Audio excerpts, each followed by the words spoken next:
So we have pepperoni pizza ready. We just have to put in the Why is there a bubble? oven. Oh, it's okay. Not Just a broken. reaction. Now, Okay, let me. it's a pepperoni and pizza. Pepperoni and cheese on the top. Supreme! Now, this is supreme pizza. Shit. There is some vegetable on them and some sausage. Yum yum. Yummy, right? So, frozen pizza, we just have to cook it. Since I'm not good in making pizza or dough, kaya di man ko abtik. Kaya di man po ko gusto magsigig ka og ngani kay makatamok man lagi. So, mayroon kung di ko gipili na ko nga di magmaster og magluto-luto kay di ko muniwan. Na-stress na po tayo. Okay, ana, ablihan lang na to. Oh, di ba?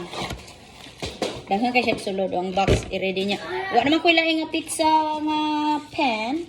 Kanina lang. Kay duha naman ang pizza. Tyler.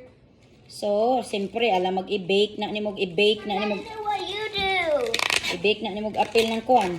Sulupin. What you do? You can add anything you want if you like on this. No. Don't you wanna add more, Tyler? No. So, Tyler, I'm telling you, remove all the way.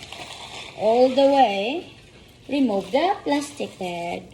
Because it's not healthy. It should be removed. That next. This is for me. Now, if I want to add more of the cheese, it's my choice. Wala na yung gihaplas, gikaligo, nagduro-duro na ang mozzarella. Dungagan pag yun ako yellow nga mozzarella. Premium kini siya nga cheese kini akong gidungag. Gusto naman ko kumahurot kay dugay na kayo na siya. Na di na gid maanto ni muning rason nganong akong acne mo samot og kadaghan kay ilang pagkaon diri mga lami unya akong dugo nga sensitibo kaayo. Da oroy. Kaon oy. Tay, do you want me to add more cheese on yours? Okay, bye-bye na. Gi-on ang TV. Again, on sana na